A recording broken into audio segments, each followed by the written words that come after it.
Tengo el gusto de hablar con Gustavo de Hoyos. Aparte, me encanta hablar con Gustavo de Hoyos porque es un hombre que sabe de lo que está hablando. Él es presidente de Alternativas por México. Gustavo, te saludo con muchísimo gusto. Pedro, qué gusto saludarte. Para mí también es un placer tener la oportunidad de dialogar con tu audiencia. Ay, gracias, Gustavo. En verdad, para nosotros nos encanta que estés aquí conmigo y obviamente con toda la audiencia. Gustavo, tenemos varios temas que traemos marcados en la agenda para esta entrevista y ahorita yo le comentaba al auditorio, todo el mundo está escandalizado porque desfilaron los rusos. Y eso creo que es tema, ¿no? Desfilaron los rusos sin un permiso del Congreso. Pero a mí se me hace mucho más grave que los poderes, tanto el judicial como el ejecutivo, el legislativo, no hayan estado presentes en las ceremonias a los militares, que no hayan estado presentes, en el desfile, en el grito, no estuvieron presentes ni el legislativo ni el judicial.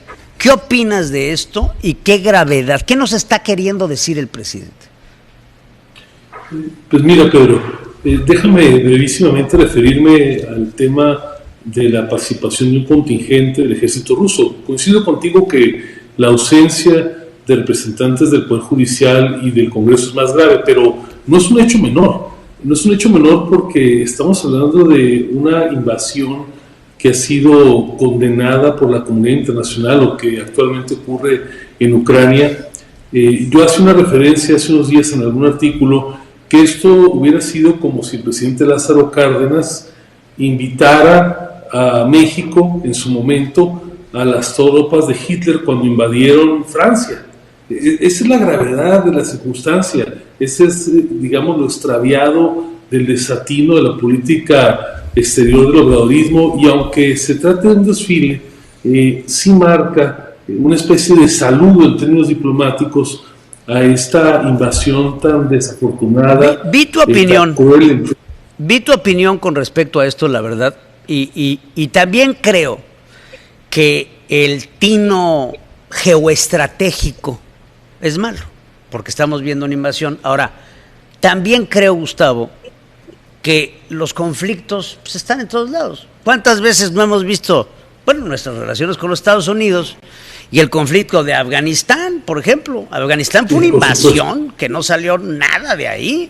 Irak, lo que le hicieron inclusive a Saddam Hussein, George Bush, que llegó a acusarlo de tener armas de destrucción masiva, que no vimos nada, ¿no? O sea, creo que guerras futiles como la de Ucrania hemos visto, y aún así hemos invitado a marchar a distintos contingentes, a China, a Rusia, a Nicaragua, a Venezuela, que han marchado en los desfiles mexicanos. Entonces, creo que obviamente el desatino no es correcto, pero tampoco es exclusivo, ¿eh? No, desde luego, infortunadamente no es la primera vez que se cometen estos errores. Hoy es un tema en la comunidad internacional y por eso hoy referimos esto. Pero déjame regresar a tu planteamiento inicial. Sí. Lo que sí es un hecho inequívoco, Pedro, es que el hecho de que en un evento tan relevante, es la principal festividad patria, el presidente de la República, titular de uno de los tres poderes de la Unión, desinvite o les diga que no son gratos a la presidenta de la Suprema Corte de Justicia de la Nación, que a la vez es la titular del Poder Judicial de la Federación, y a la presidenta del Congreso, que es la representación popular, habla gravemente de un entendimiento o de un desprecio de lo que es el régimen republicano. A ver, una definición fundamental después de la independencia, que es justamente lo que se celebró el 16 de septiembre, es nuestra decisión de ser un país que no es una monarquía, que es un país que se rige justamente por el principio de división de poderes. Luego, no es solamente un evento menor, se trata de una desatención en un momento solemne para el país. Por eso creo que más allá, digamos, de la descortesía personal, tenemos que ponerlo justamente en su dimensión. Es un desprecio a la importancia que tiene este país, la división de poderes, y por eso me parece que ha sido bien medido que muchos articulistas, ensayistas, en medios de comunicación se haya referido la gravedad de este evento. Insisto, no es una cuestión solemne, se trata de una desatención formal a otros dos de los poderes de la Unión, Pedro. Claro, y se me hace muy importante, digo, yo como leí el asunto, Gustavo, yo veo que el presidente no acaba de entender que el Estado mexicano está conformado por 3 poderes, el legislativo, el ejecutivo y el judicial. Y el presidente no acaba de entender que los 3 poderes tienen el mismo peso. Y eso, híjole, le ha de doler en el alma pensar que el poder de López Obrador no es absoluto. Justamente la división de poderes está creada para tener contrapesos del poder. Y hoy que el presidente salga, no hoy, no, pero en estos momentos, que el presidente salga en una conferencia mañanera a públicamente aceptar que hay un distanciamiento porque no piense igual que ellos, se me hace, vamos, si los creadores de la democracia estuvieran por aquí, les está dando un infarto en el miocardio con este presidente. Lo que refleja, Pedro, es una falta de entendimiento que en un régimen republicano, como tú bien apuntas, donde los poderes de la Unión son 3 y no solo uno, el presidente, el régimen obradorista, no entiende que son relaciones de coordinación y no de suprasubordinación. Claro. Cada cual tiene sus tareas propias, pero a final de cuentas, a nivel constitucional, tienen la misma jerarquía. Por eso no le corresponde, no es un patrimonio exclusivo del Poder Ejecutivo, la representación del Estado mexicano en este tipo de eventos. Si es que una raya más al tigre, para decirlo de manera coloquial, qué pena que de alguna manera eso esté marcando el epílogo, el fin de la administración del presidente, porque se puede entender, y es normal la democracia, que haya falta de afinidad personal, es entendible que haya visiones ideológicas discrepantes entre personas, entre seres humanos que desempeñan un cargo público, pero por encima de los afectos y los desafectos de las personas tiene que estar la vigencia de las instituciones, y esto se está dejando de lado hoy en México. Claro. Oye, Gustavo, les decía yo también al auditorio que veo al presidente López Obrador en modo Calígula. Después de ver el presupuesto que presentó el secretario de Hacienda, Ramírez de la O, dije, ¿qué onda con el endeudamiento? ¿Qué onda con los gastos los gastos previstos para el próximo año, como el avión presidencial? Inclusive ya vi que Xochitl lo puso. Que no les extrañe lo del avión, porque el año pasado también estaba, o sea, este año que está corriendo también estaba. Y bueno, un endeudamiento que no habíamos visto en todo el sexenio y que, pues, good luck, goodbye. Sí, pero a ver, creo que uno de los hechos que se le podían reconocer al presidente, que no son muchos por cierto en su gestión, es que en términos hacendarios, a lo largo del sexenio, había habido sí un uso poco ordenado del recurso público, pero en términos macroeconómicos, cuidado en no incurrir en un endeudamiento fuera de lo razonable. De hecho, es una de las promesas fundacionales del obradorismo en términos económicos. Decían quienes conocen al presidente de cerca que le tenía pavor al endeudamiento público. Sin embargo, en mal momento, para este último tramo de su administración, se presenta un presupuesto que deja de lado la responsabilidad básica de un gobernante en la etapa final de su gestión. Más allá de cómo se resuelva la elección del año que entra, es un hecho inequívoco que va a heredar un problema presupuestal severo para la siguiente administración.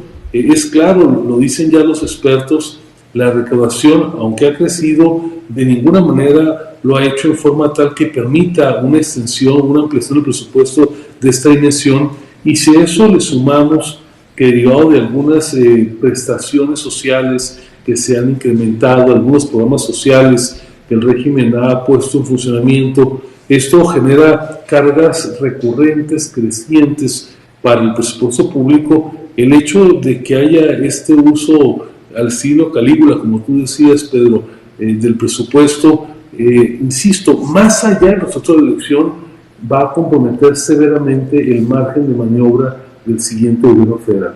La economía mexicana es fuerte, nadie lo pone en tela de duda. Afortunadamente la relocalización ha generado flujos muy importantes de recursos, de inversión extranjera. Eso ha ayudado junto con otras cuestiones al tipo de cambio, pero esto por sí solo no es suficiente para en el largo plazo mantener la estabilidad macroeconómica, y la conducta que ha puesto focos rojos hoy en día de la Secretaría de Hacienda en pretender todos los analistas es francamente preocupante. Qué pena que a lo largo del sexenio esto, que insisto, era uno de los temas que se le puede reconocer en alguna medida al gobierno del presidente López Obrador, se esté abandonando y se esté tomando una conducta francamente responsable. Ahora, te voy a decir una cosa, y tú conoces a Rogelio Ramírez de la O. Yo también lo conozco, y se me hace que Rogelio es un hombre brillante en lo que está haciendo. Se me hace que Rogelio sí le pidió al presidente López Obrador que lo dejara trabajar. Creo que el secretario de Hacienda se le ve poco. De todos los secretarios del gabinete, creo que al que menos vemos es a Rogelio, que está trabajando y que ha dado los resultados. Gracias a Rogelio, creo que México ha logrado tener los resultados económicos que tenemos ahorita, que no los pudo dar Arturito, que pues pobrecito Arturo, y el anterior, que se me fue el nombre ahorita de sopetón. Pero me extraña que, conociendo a Rogelio Ramírez de la O, se haya prestado, o qué sabe él que no sabemos nosotros, para presentar un presupuesto tan agresivo y con un endeudamiento que no ha tenido ni siquiera junto en los últimos 5 años. Porque si juntamos el endeudamiento de los últimos 5 años, no llegamos al endeudamiento que se está proponiendo para el sexto. Me extraña de Rogelio, o que Rogelio haya permitido una movida de este tamaño. Déjame sumarle a estas consideraciones que comparto, Pedro, una reflexión. Probablemente uno de los éxitos que han tenido los últimos traspasos de administraciones, habiéndose presentado alternancias, incluso con la llegada del presidente Fox primero, la continuidad con el presidente Calderón, la alternancia hacia un gobierno pedista con Peña Nieto, y ahora la alternancia que se dio en 2018 con la llegada del presidente López Obrador. Uno de los grandes logros que no estamos tan chavos recordamos, porque antes era de otra manera, es mantener la estabilidad hacia el fin de los sexenios. Cuando eran muy chavitos, Pedro, tú recordarás que muchas familias de clases medias y de clases más necesitadas vieron esfumarse su escaso patrimonio producto de las crisis sexenales al fin del sexenio. Sí. ¿Cómo se construyó esto? Desde luego con la autonomía del Banco de México, pero también con una responsabilidad creciente en la parte final de los gobiernos sobre el presupuesto, y en varios casos, no quiero explayarme demasiado, generando incluso reservas, fondos catastróficos, guardaditos que les servían a la siguiente administración. Sí, es bien sabido que este gobierno del presidente López Obrador se gastó primero todos los ahorros, después se benefició de muchas de las políticas que ya estaban vigentes de otros sexenios y que debieron mantener la macroeconomía en orden, pero infortunadamente, insisto, al final de esta administración se está recurriendo a recetas de endeudamiento del pasado lejano que no le dejaron ningún buen rédito al país. Ojalá, yo hago votos y creo que así será, que la economía mexicana, que hoy a diferencia de los 70s y los 80s está mucho más compuesta por la inversión privada que por la pública, está mucho más expuesta a lo internacional, pueda sobrellevar de una manera razonable este exceso, que no puedo calificar de otra manera, que está llevando a cabo el obradorismo. Lo único que puedo llegar yo a comparar, Gustavo, lo único que se me ocurre es, como bien lo acabas de decir, se acabaron los fondos de estabilización, se acabaron los fideicomisos de ahorros de distintas, bueno, todos, menos el de la defensa y creo que el de aduanas, fueron los únicos que no se tocaron. Se acabaron toda la lana que había para operar, y ahorita este endeudamiento, pues lo único que puedo obedecer es justamente a no dejar desprotegida a Claudia Sheinbaum, o a Xóchitl Gálvez, o a Marcelo, o a Eduardo Verástegui en el próximo sexenio, para que no les vaya a pasar lo que parece ser que les puede pasar, que fue lo que le pasó a Ernesto Zedillo, que le hablen por teléfono al próximo presidente y le digan: oigan, entramos a la bóveda del Banco de México y no hay nada. Cuando Zedillo entra a la presidencia, había creo que 50 millones de dólares en la bóveda, que para un país pues, no alcanza para nada. Entonces, este sobreendeudamiento, lo único que me puede tratar de entender es que sirva para recuperar pues todo lo que se han gastado. No le encuentro otra. Yo creo, Pedro, que afortunadamente la solidez del Banco de México en su conducción de la política monetaria nos tiene una situación de mucha mayor solidez que la que ocurrió en México en esos tiempos que tú relatas. Creo que las reservas están esencialmente. Obviamente estamos en otro lugar. En otra circunstancia, pero más allá de eso, no le quita la gravedad a que en el manejo presupuestal se estén francamente recurriendo a ejercicios francamente irresponsables.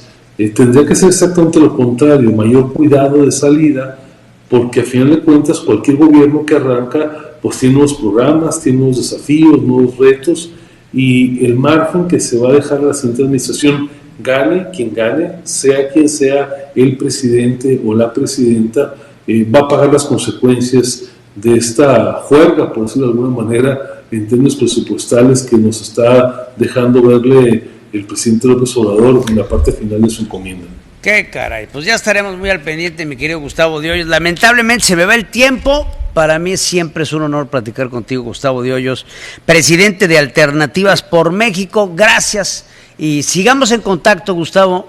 Siempre eres bienvenido a este programa y tenemos que seguir hablando de temas que le interesan a nuestro país. Gracias, Gustavo. Gracias, Pedro. Saludos a toda la audiencia, saludos al sureste del país.